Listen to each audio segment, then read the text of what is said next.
오늘 또 아주 좀 중요한 내용이 담고 있기 때문에 어, 어제 그 첫 번째 음양후행육기, 그 다음에 골장 영양학 식기 이론의 두 번째 강의로서 아, 워낙 이 부분들이 미묘하고 또 지금 현재까지의 철학과 동서양의 관념이 서로 다르기 때문에 이 부분을 새롭게 또 이제 정리를 해서 이제는 끝을 봐야 되겠죠. 자, 그러면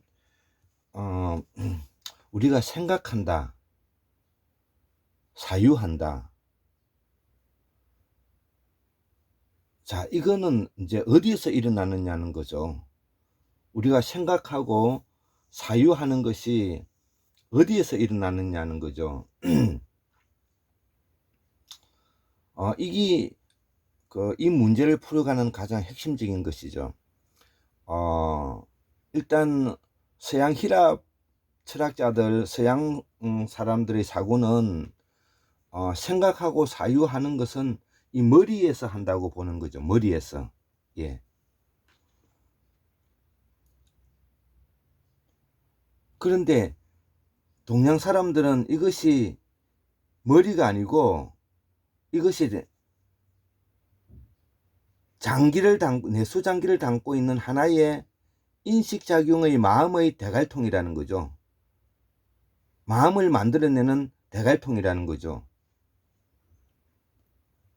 그래서 어원적으로는 이 머리라는 것은 단지 생명체가 한 마리 두 마리 세울 수 있는 근거일 뿐이라는 거죠. 닭도 대가리가 머리가 있기 때문에 마리의 기준이 되는 것이죠. 돼지도 머리가 있기 때문에 마리의 기준이 되는 것이죠. 콩나물이 대가리가 있다고 해서 콩 한 마리 두 마리 이렇게 세우지는 않죠.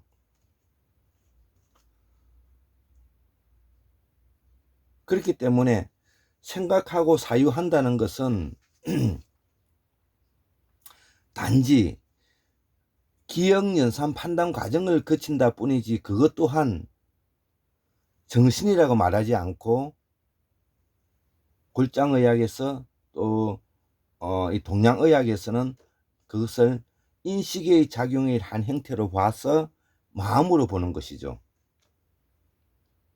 마음으로 보는데 이거를 구분해야 되기 때문에 이것을 이성 마음으로 이제 정리를 하고 있는 것이죠.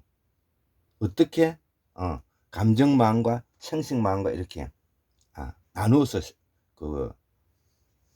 보고 있는 것이죠.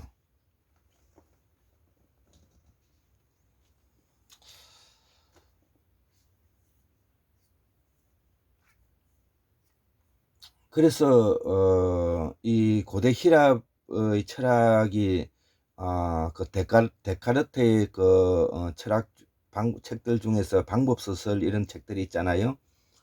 이 데카르트의 유명한 말이 나는 생각한다, 나는 사유한다, 고로 나는 존재한다. 이 유명한 말이 있잖아요. 이 말 속에 다 담겨 있는 것입니다. 이 서양 철학은. 예.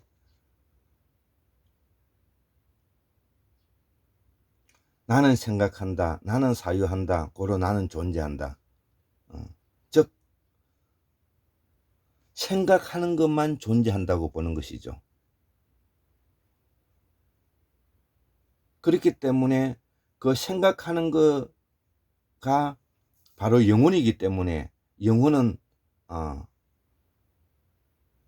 존재하는 것으로 보는 것이죠.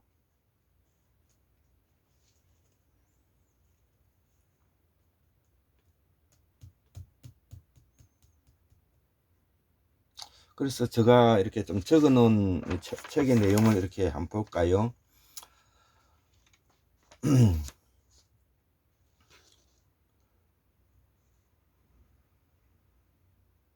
그래서 서양 그 철학은 그 생각하고 사유하는 것을 이 머리에서 한다고 보는 것이죠. 잘못된 것이죠. 그래서 참고로 이 머리는 단지 마리의 기준이다. 한 마리 두 마리 세우는 마리의 기준이고, 단지 대갈통에서 사유와 생각을 많이 할 뿐이라는 거죠. 그래서 그 많이 하는 거를 극대화해서 이를 존재한다고 보는 것이죠. 그 존재하는 것을 하나로 형상으로 만들어 이름을 맞붙여야 되지 않겠어요? 그것이 정신이라는 거죠.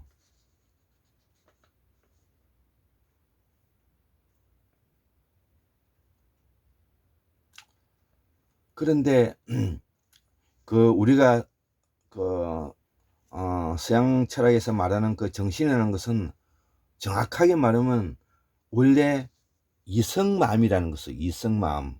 예. 예. 기억, 연산, 판단 과정을 거치는 인식작용의 하나로 본 이성마음인 것이죠. 왜? 몸이 마음이니까.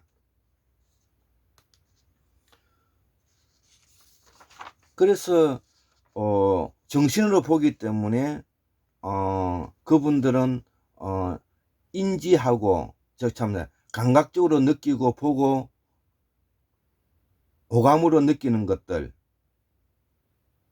피부에 느끼는 것들, 이런 것들은 존재하는 것으로 보지 않고 단지 우리가 현상으로만 본다는 거예요. 그래서 몸과 정신의 분리라는 논리가 이루어지는 것이죠. 고로 정신이 존재하는 것이기 때문에 형상으로 나타나는 기분, 느낌, 짜증, 생활, 생식, 생존, 기타 이런 생식마음이라든지 감정마음을 소홀히 하고 경시될 수 있죠.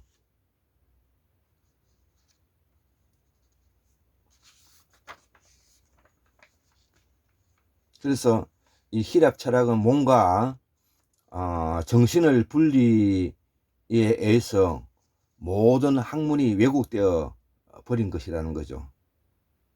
이것을 우리가 지금이라도 우리가 의원의 기초에서 바로 잡아야 되고요. 아마 그 서양 철학자들 중에서 이제 그 실존주의자들, 뭐 사르트르라든지 이런 사람들, 하이데거 이런 분들이 그 동양의 그 불교 이론을 가져가서 불교의 이제 인식론이죠. 가져가서 뭐 화엄경이라든지 법화경 같은 이런 거를 가져가서 그 문제를 바로 잡고자 노력을 많이 했죠. 그럼에도 불구하고 아직 그 문제를 정확하게 바로 잡았다고 볼 수가 없는 것입니다. 그 이유를 제가 또 밝혀드리겠습니다. 자, 이제 그에 반해서 이제 또 이 동양 에서는 어떻게 이제 보느냐 하면은 생각하고 사유하고 기억, 연산, 판단 과정을 거치는 추상성까지 이런 모두는 어디에서 하느냐? 몸에서 한다는 거죠. 그 몸을 뭉뚱그려서 몸이라고 하고, 이거를 좀 더 세분화해서 좀 더 체계적으로 표현해 보면 이거를 배꼽 밑에 있는 생식마음, 그 치골이죠. 치골통.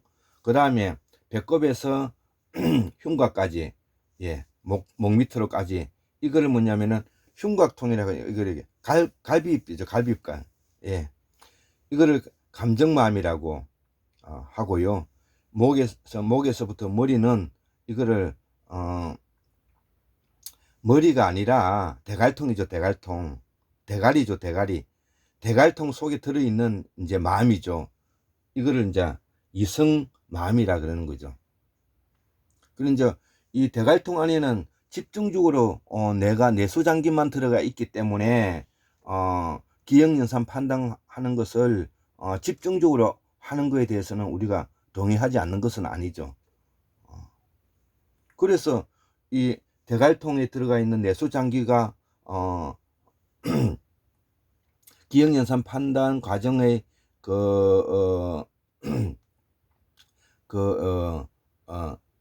생각과 사유를 여러 몸 중에서는 가장 대표성을 띠고 많이 한다고 이렇게 표현하면 말이 되는 것이죠. 그렇다고 해서 여기에서 모든 사유와 존재를 다 한다. 그 다음에 여기서 모든 것들이 다 이루어진다. 이런 사고는 맞다고 볼 수가 없는 것이죠.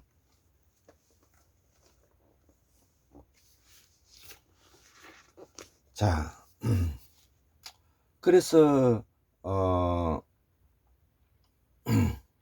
이러한 문제들을 이제 낳게 되는 원인을 또 따져보면은 우리가 가지고 있는 본체가 본이 우리가 생명이잖아요. 생명. 예. 생명은 죽음을 고려해야 되는 것이죠. 그리고 생명이 태어나면 반드시 죽게 되는 것이죠. 자, 그렇기 때문에 이 문제가 가장 직접적으로 관계되는 영역이 뭐냐면은 인간의 삶의 유한성이라는 것이죠. 그게 뭐예요? 산스크리트로 수 틀렸다는 거죠. 수 틀렸다. 생명이 이제 살 가망성이 없다는 거죠.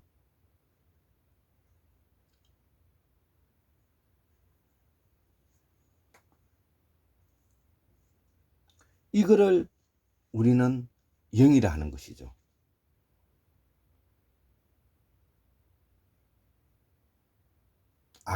이제 수가 틀렸으니까 그 수가 틀렸던 것을 우리가 표현해내야 될 거 아니에요. 그것을 우리가 영이라 하는 것이죠. 존재를 인지하고 깨닫는 마음. 내가 이제는 생명이 가능성이 없다는 것을 인지하고 내가 깨닫는 마음. 이 이성마음의 한 형태로 나타나서 이게 영이라고 말하는 것이죠. 그리고 이제 죽고 나면 이제 시체가 있잖아요. 그 시체를 두고 또 이제 우리가 어떻게 말해야 될 것인가, 그걸 혼이란 말한단 말이죠.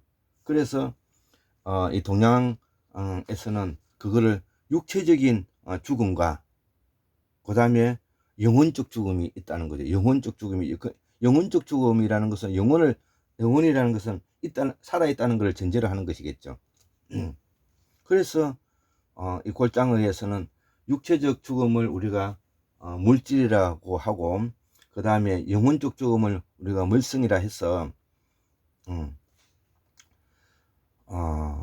우주 만물은 물질의 원래의 자리로 돌아가고 싶어 하고, 물성은 물성의 원래의 자리로 되돌아가고 싶어 하고, 본성은 본성의 원래의 자리로 돌아가고 싶어 한다는 것이죠.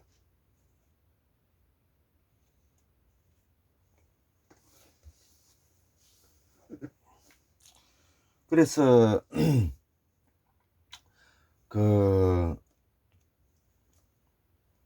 이 불교가 이제 탄생하게 되는 그 원인이 바로 여기에서부터 이제 만들어지는 거죠. 불교가 이제 쉽게 말해서 보살 이 사상이 불교화되는 과정이 바로 이 부분에서 이제 만들어지는 것이죠. 어떤 것이냐면은 바로 이 부분을 뭐냐면 우리가 공으로 본다는 거죠. 공으로 본다는 거죠. 번역을 했다는 거죠. 그러니까 이제부터 이 공에서부터 불교가 돼 간다 이렇게 생각하셔도 돼요. 이게 그러면은 공이라는 것을 우리가 아까 수 틀렸다 이거야. 생명이 이제 가능성이 없다는 거를 번역하기를 어떻게 번역했느냐면 한자로 공으로 봤단 말이죠. 공.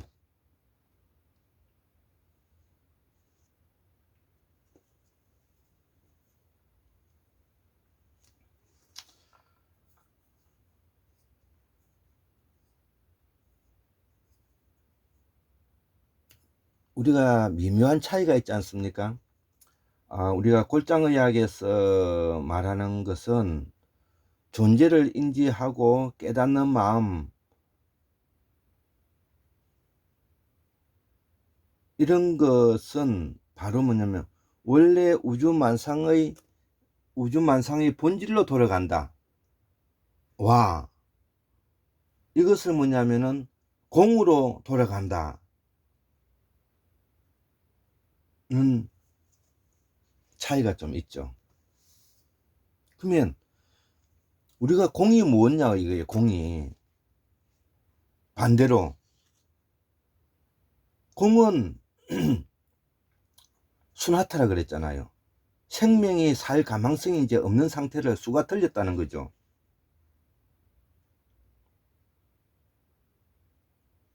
그래서 그 불교에 뭐냐면은 공을 바탕으로 해서 놓은 책이 참 경전이 바로 이 반야신경이라는 그 책이잖아요. 이 원본도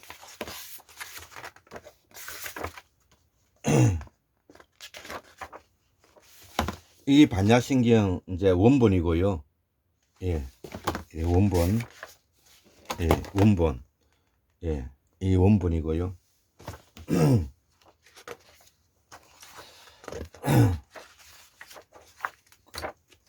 그리고 이 반야신경의 그 원본을 이제 번역한 내용 중에서 여기서부터 이제 이것이 불교가 되는 거구나. 불가에서 이제 불가가 아니라 불교인이 되구나 라는 부분들이 이제 있습니다.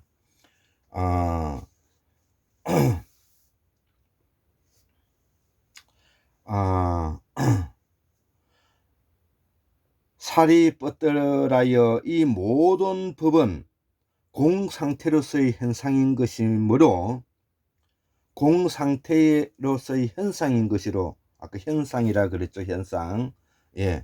이건 인정하는 거죠. 불교에서는 이제 인정한다는 거죠. 여기는 오감을 인정한다는 거. 이게 이제 서양 철학적으로 다른 것이죠. 생각하지도 않으며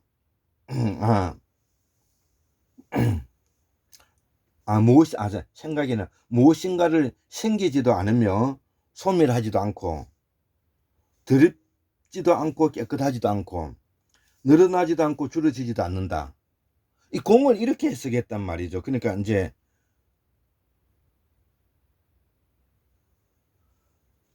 사람이 죽었단 말이에요. 죽으면 죽음을 두고 공으로 봤는데 공을 우리 불교에서는 반야신경에서는 이렇게 해석하고 있단 말이죠. 현상으로 보는 것은 인정을 하고 맞다 이거죠. 인정을 했다는 거죠. 이제 그 자체는 아까 이런 현상을 가지고 있다. 늘어나지도 않고 줄어지지도 않는다는 거죠. 통과.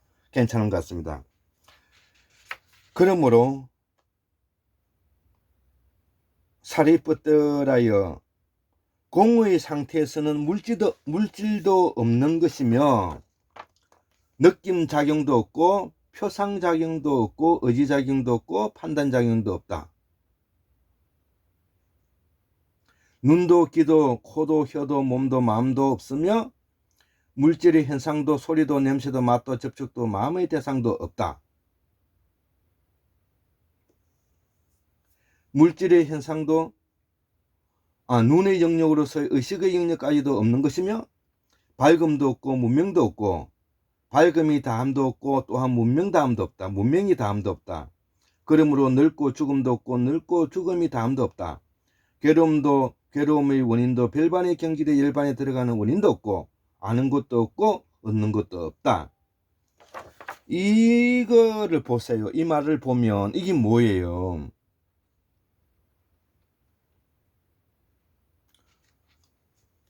공을 물질로 보지 않음으로써 이런 내용의 논리적 전개를 할 수가 있다는 거죠. 이게 바로 뭐냐면은 종교가 돼 간다는 뜻이에요. 이게 왜 공이 물질이 아닙니까? 왜 공이 뭐냐면은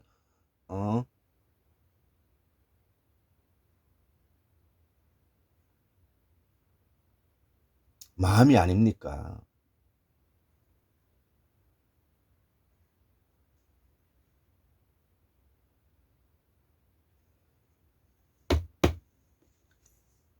바로 우리가 그 불가에서 불교로 이제 이렇게 넘어오는 과정이 바로 이런 부분의 모순점을 가지고 있는 거예요. 그러면서 또 우리 책에서는 또 이런 말을 배우잖아요. 공은 색이고 색은 공이다. 색즉 시공, 공즉 시생.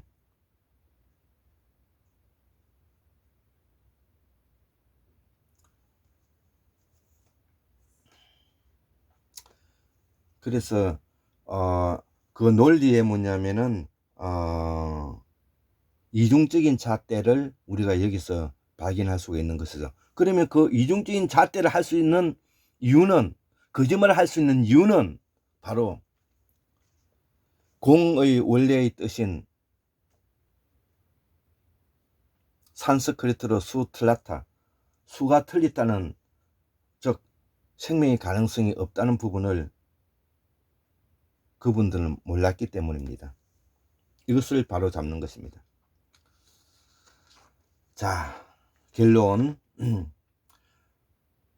고대 히랍인들은 자기들이 쓰는 말의 어원을 몰랐기 때문에 임의적으로 가상의 추상성인 생각 사유만을 내세워 정신이라고 하고 이를 인간 특질의 존재하는 근거로 만든 것이다 이거죠. 그 대표적인 철학자의 표현 중에서 나는 생각한다 고로 존재한다는 말이 같은 맥락이다 이거죠. 이것만이 영혼으로 존재의 이유가 되어서 인간 경시풍조와 정신강조의 폭군이 되고 영혼이 구원의 길이 되어 종교가 되어버린 기독교가 되었다 이거죠.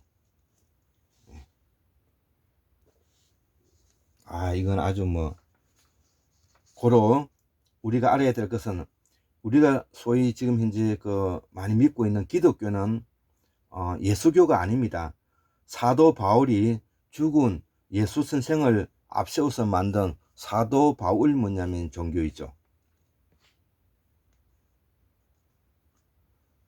우리가 육아에서 공자 명자를 유교가 되어 종교가 되듯이 우리가 공자 선생의 그 훌륭한 점을 내세워서 예수교가 되는 것은 우리가 나쁠 것이 없다고 저는 생각합니다. 너무 종교가 지나치다면 문제가 되지만, 예.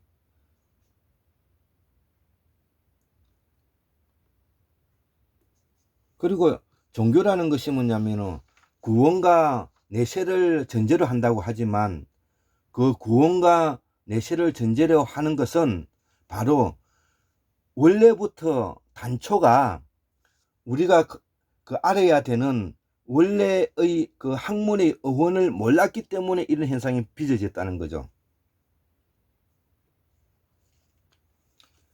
예. 그 오늘까지, 어제와 오늘까지 이게 아주 심도 높은 뭐냐면은 이런 이야기를 좀 주고받았는데요. 이 이야기를 하는 이유는 그 식기 이론 중에서 경제적인 문제와 가정적인 문제, 그 다음에 종교적인 문제와 정치적인 문제가 있다고 했잖아요. 네 가지가 사회적 의학으로서. 특히 그 종교적인 의학, 종교적인 문제를 해결하기 위해서는 이 어제와 오늘 이야기하는 것을 다시 듣고 다시 듣고 다시 들어서 심도 있게 자기의 감정을 마음과 몸을 일체화시킨 그런 자기 준비를 꼭 해야 되는 것입니다.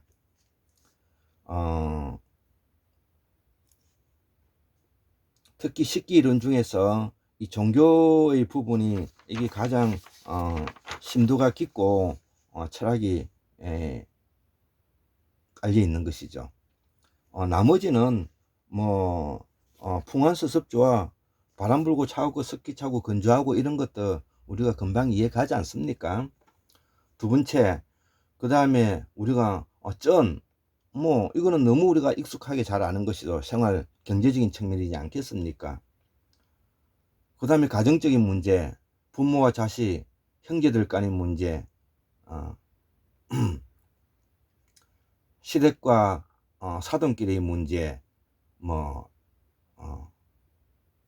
요즘 많은 그 사회 문제가 되고 있는 그런 그 부부의 이혼 문제라든지 이런 것들이 모두 다 그 가정적인 문제로 크게 대두되고 있는 하나의 사회 현상이죠.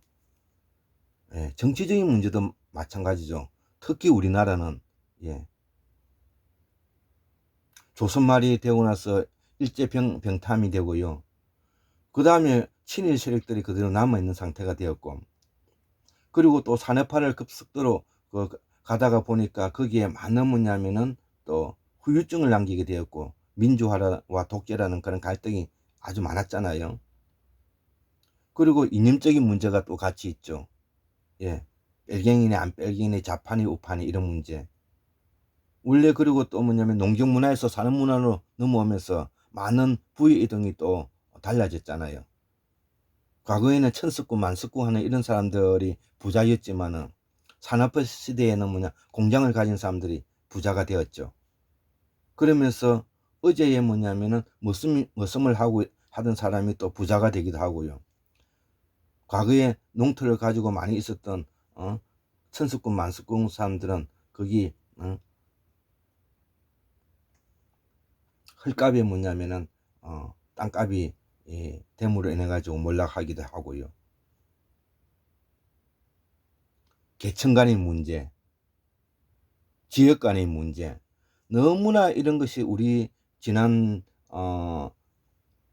인조 반정 이후 노론이 권력을 잡고 난 이후와 230년과 그 다음에 뭐냐면 일제시대 때와 산업화의 100년 동안에 약 330년에 걸쳐서 이런 문제가 뒤엉켜져 있었기 때문에 이 문제를